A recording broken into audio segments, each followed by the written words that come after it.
Coucou mes Chani. Et bien là c'est la 9e vidéo, je suis déjà même épuisée. Je suis épuisée. Alors la 9e vidéo, elle va parler de la suite. Après que moi je me sois réveillée et que je n'avais pas les nouvelles de mon enfant. Et mon enfant était toujours à la salle la plus dangereuse, le lit le plus dangereux. Donc, je n'avais toujours pas de nouvelles et je ne savais pas si elle vivait ou pas.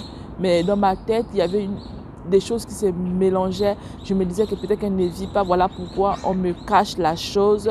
Et on ne peut pas me dire, on ne peut pas m'inquiéter. Et quelque chose me disait, non, rappelle-toi, le Seigneur a dit exaucer. C'est exaucer. Il ne peut pas te dire exaucer et puis elle ne va pas vivre. Ça veut dire que exaucer, c'est que malgré tout ce qui se passe, elle va vivre, elle va guérir et tout. Donc j'avais ce sentiment-là mitigé et je me demandais comment faire. Et mon mari ne me donnait aucune nouvelle. Donc le médecin arrive me voir, dès qu'elle arrive, c'est la première chose qu'elle veut faire, c'est me voir. Comment vous avez dormi et tout. Je dis, je vais bien, machin, beaucoup de trucs. Elle me dit, est-ce que vous avez eu des nouvelles de votre fille? Je dis, non, je n'ai pas eu de nouvelles. Elle me dit, comment ça, votre mari? Je dis, non. Vous savez, mon mari en ce moment, il est tellement stressé, donc c'est pas évident et tout. Là, elle me dit, oh, mais non, on a eu des nouvelles et tout. Je dis, ah bon, vous avez eu des nouvelles? Qu'est-ce qui se passe? Elle me dit, non, mais votre fille va bien et tout. Votre fille va bien, ils ont pris votre fille en charge. Ce qui est sûr, c'est que elle va évoluer. Elle va évoluer. Je ne comprenais pas quand elle me disait, elle va évoluer. C'est quand j'étais arrivée à la salle, je ne vais pas aller très vite, que j'ai compris. Donc, elle va évoluer et tout, ça va.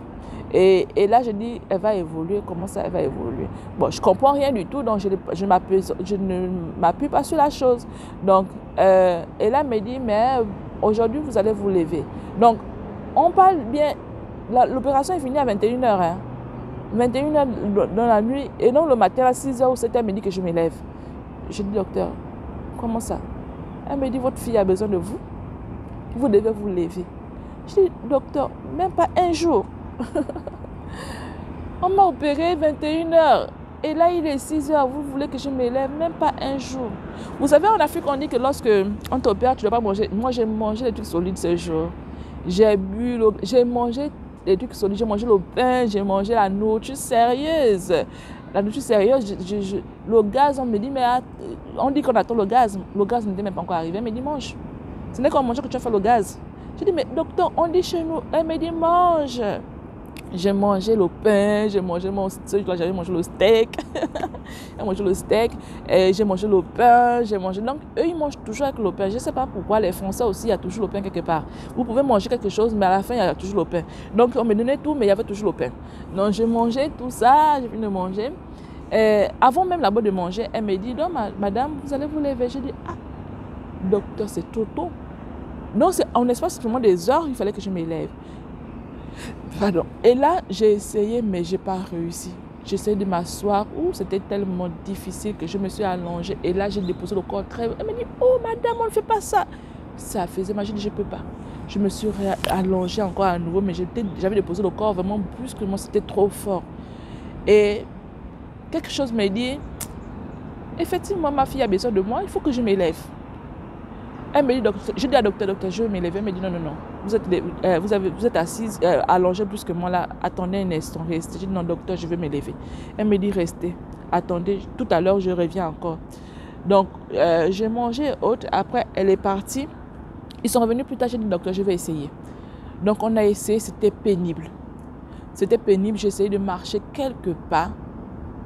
Vous savez, avec la césarienne, c'est quoi? Lorsque vous vous réveillez, marchez quelque part. C'est vrai que c'est difficile, mais si vous faites les quelques pas là et vous repartez, ça va vous aider.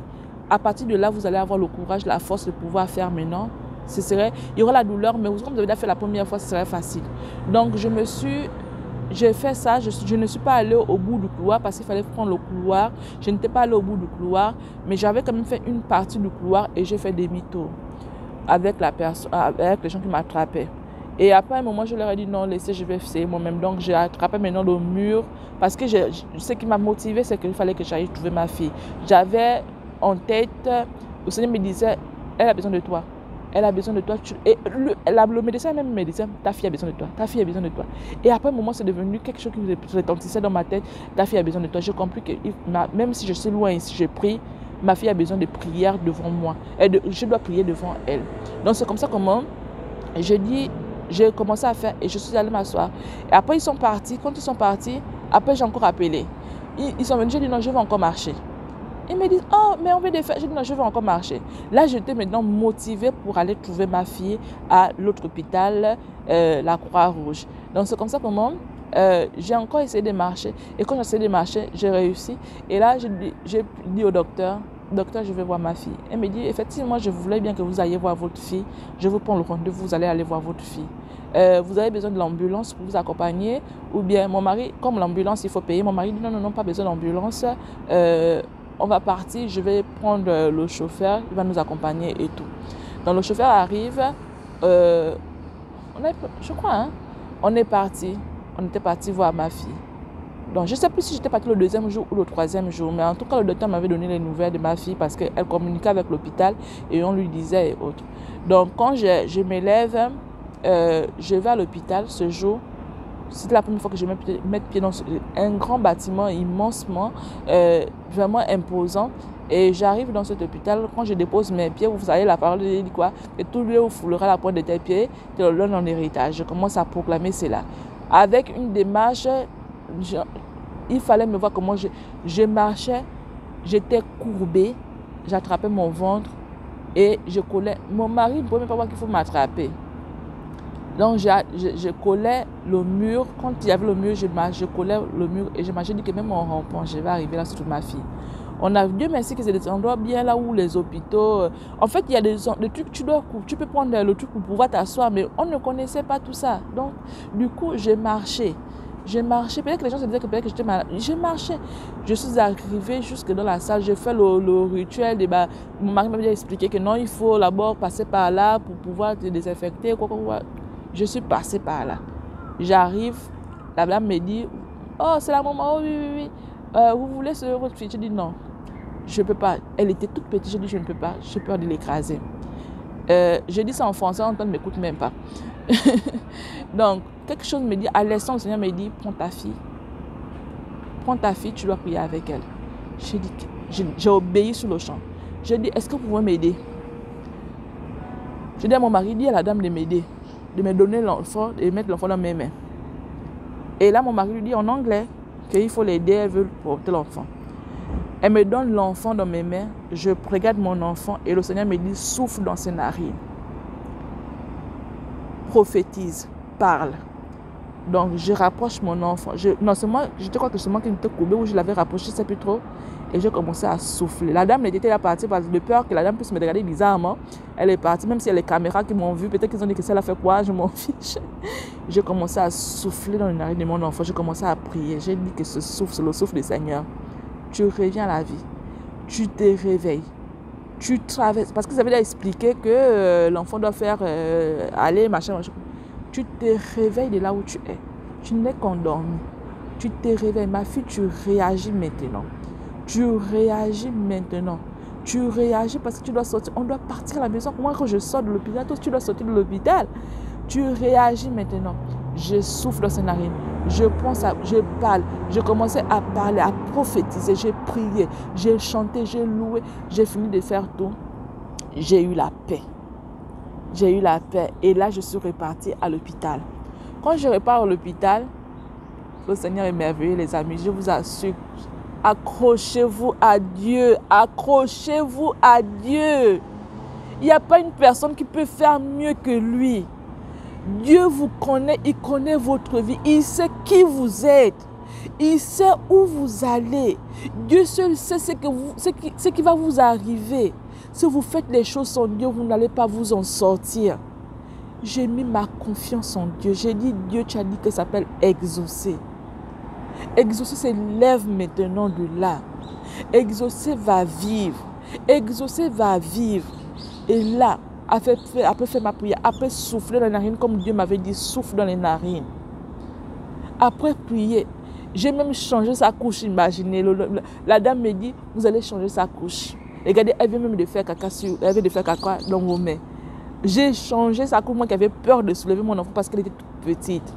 Je l'ai attrapée dans. J'ai changé sa couche, bien que c'était difficile, la dame m'avait aidé. J'ai changé la couche. Je suis repartie à l'hôpital, là où j'étais, là où j'avais accouché, et j'ai laissé mon enfant. Dieu a intervenu.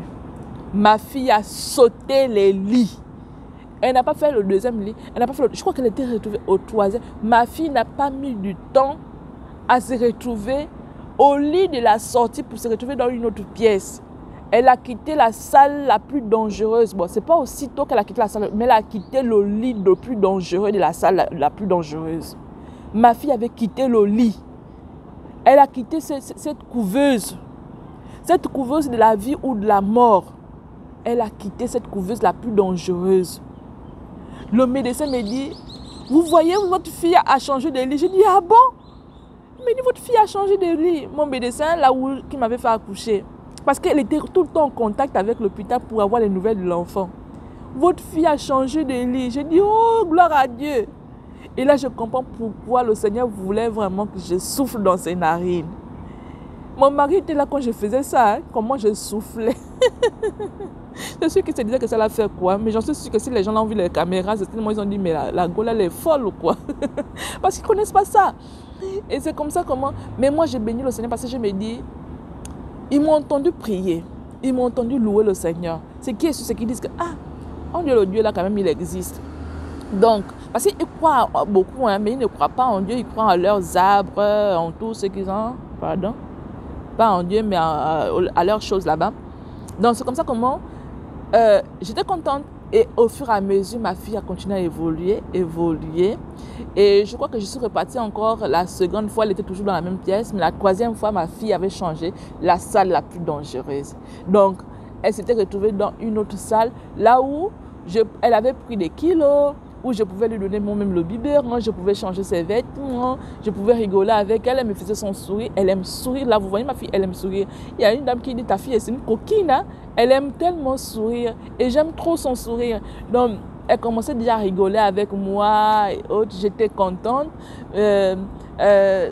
Donc, je partais de l'hôpital, mon mari venait me chercher, j'allais voir mon enfant et puis je repartais à l'hôpital et lui repartait à la maison. Et après, ils m'ont fait la fête de la sortie. Donc ici, quand tu finis d'accoucher, quand tu dois sortir, on fait la fête. Donc la fête, on offre des vêtements à ton enfant, on te offre des cadeaux. On prend toutes les personnes qui ont accouché le même jour que toi.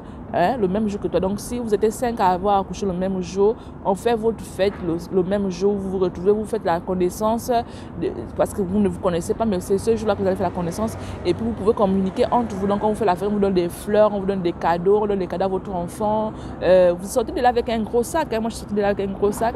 Et on vous fait un repas. Un repas, c'est un rituel. Donc, un repas où vous mangez tout ensemble. Là, c'est maintenant, le repas, c'était un repas japonais. Ça, j'avais filmé, mais j'ai tout perdu dans mon téléphone parce que mon téléphone s'était cassé. Donc, j'avais filmé ce rituel, mais dommage que ça n'existe plus.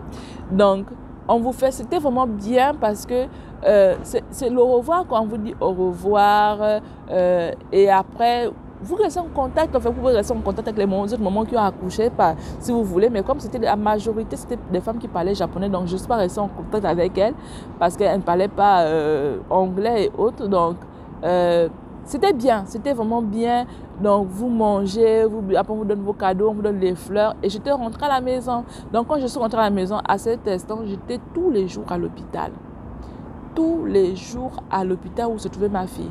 Je partais, je priais avec elle, je louais avec elle.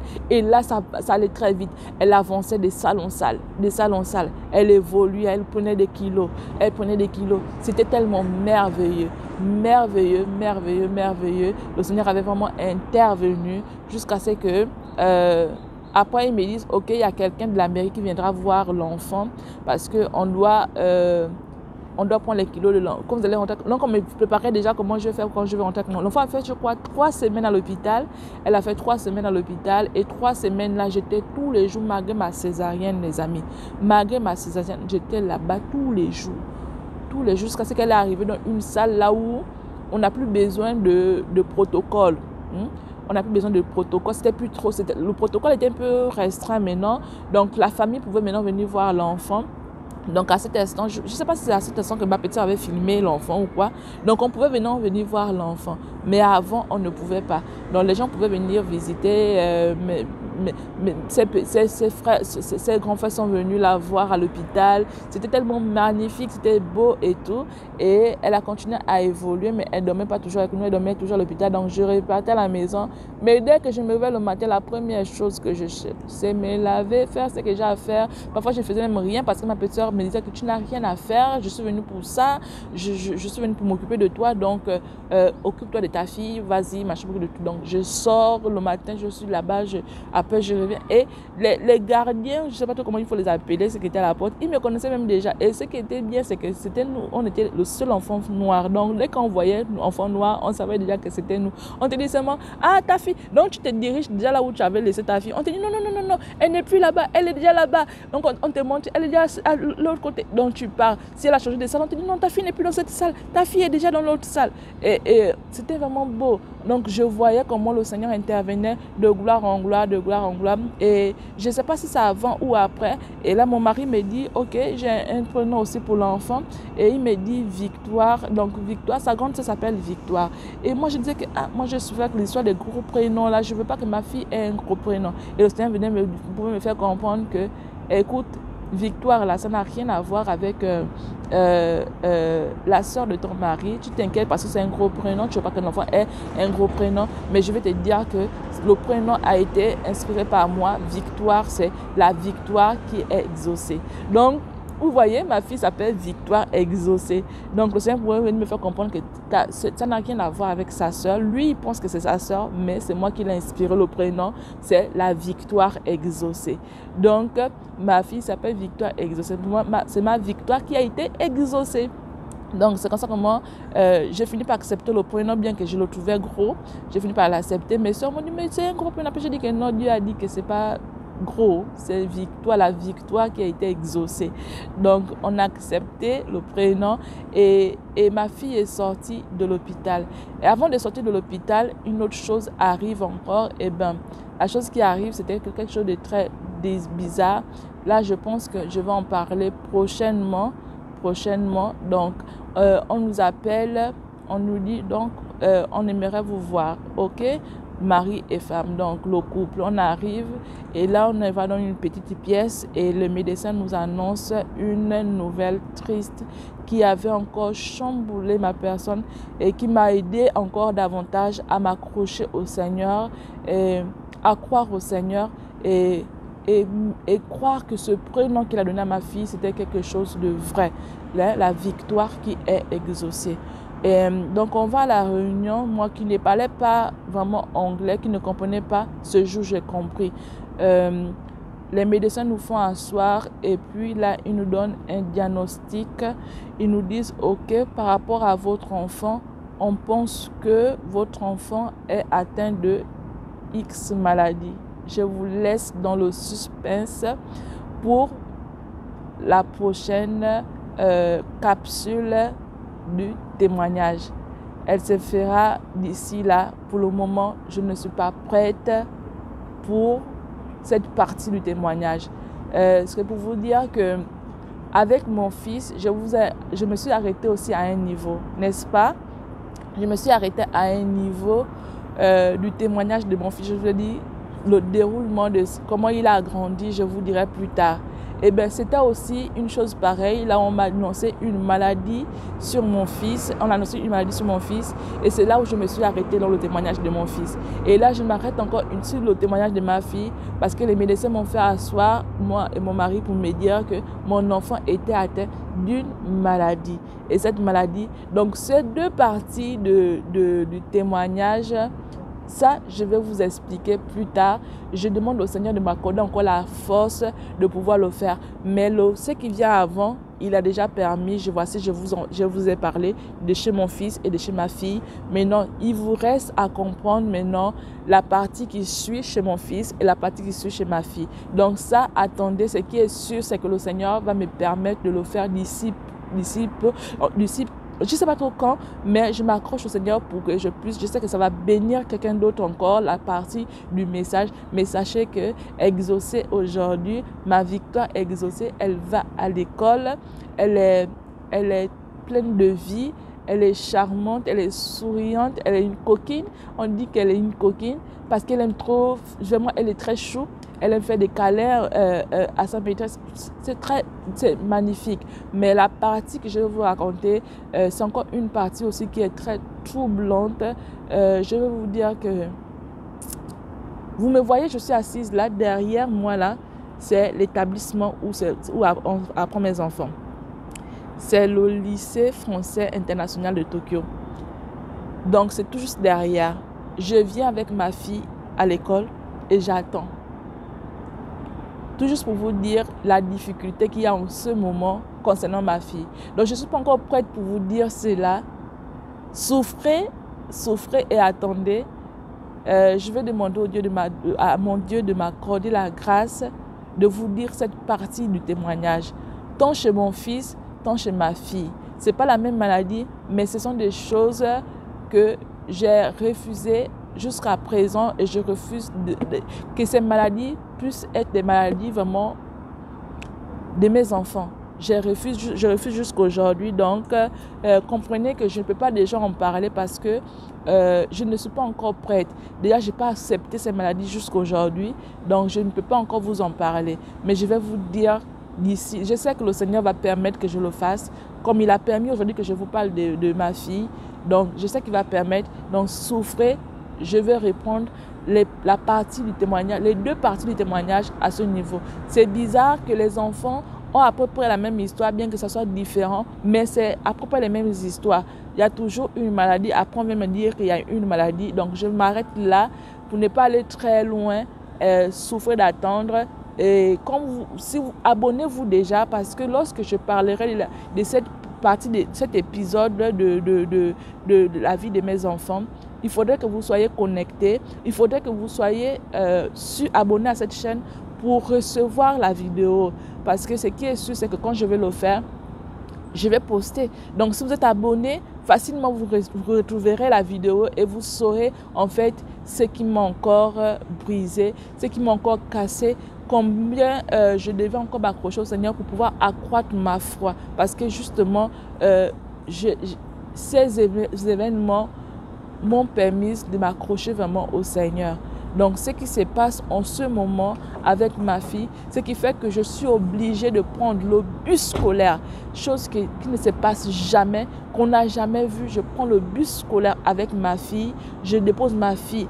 C'est tellement loin, c'est à 1 heure de chez moi. Lorsque je prends le métro, c'est à 1 heure de chez moi. Et je dois repartir chez moi. Donc, parfois, je suis fatiguée. Je reste là comme je suis là en ce moment, en train de errer sous le froid et autres. Ou je vais quelque part, je prends un café et je profite pour faire les vidéos comme je fais à l'instant.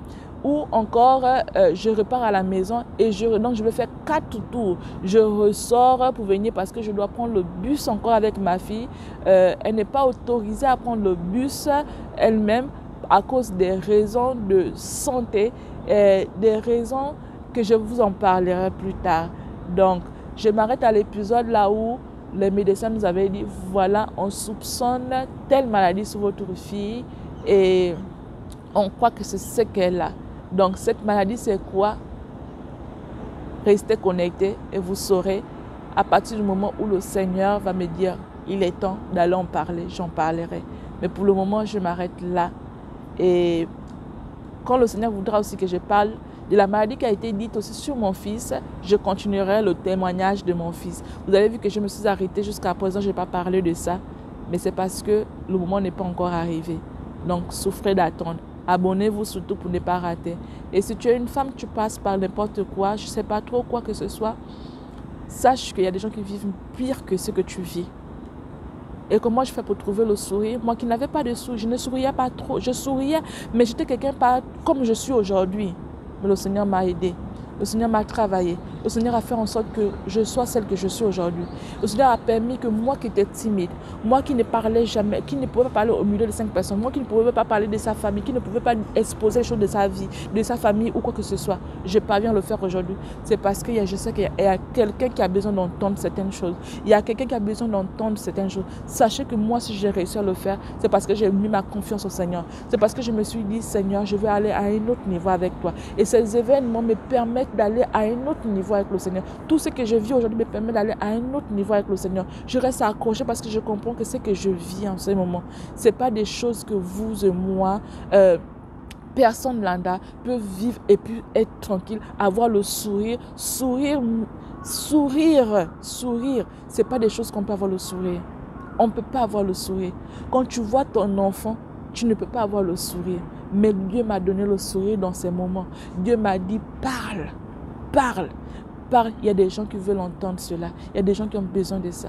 Alors si je suis le canal par lequel le Seigneur a utilisé, pas parce que je suis meilleur, mais parce qu'il pense que moi-même, pour être guéri, pour être transformé, pour atteindre le niveau que je veux avec lui, il fallait aussi que je passe par ce genre de choses. Et ça m'a tellement... Je ne peux pas aujourd'hui me détourner de la main du Seigneur, me détourner de la face du Seigneur, parce que je sais que chaque jour est un défi dans ma vie. Chaque jour est un défi dans ma vie. Et c'est lui qui m'aide à atteindre ces défis, à atteindre des choses. Et les victoires viennent de gloire en gloire. Au fur et à mesure que je fais confiance au Seigneur, les choses se décantent. Au fur et à mesure que je fais confiance au Seigneur, les choses se décantent. Et je sais que cette maladie, je suis consciente dans ma tête que cette maladie, les maladies qu'on a pu dire sur mes enfants ne vont plus jamais exister. Un jour, le médecin me dira, écoutons, c'était trompé. Ça, j'ai confiance.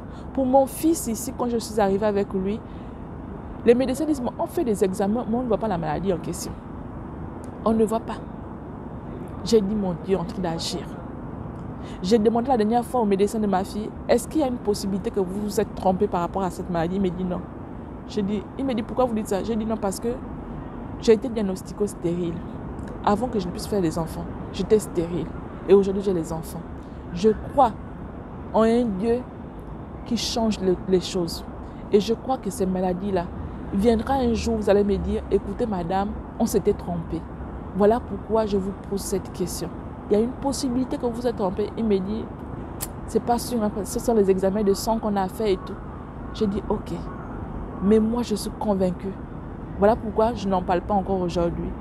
Je viendrai vous parler de ça quand je crois que le Seigneur quand le Seigneur va dire, quand ils vont me déterrer, ils vont dire non, finalement, il n'y a pas la maladie. Peut-être que c'est là que je viendrai parler. Ou encore, je ne sais pas. Peut-être que j'ai besoin de la paix du Seigneur et du go.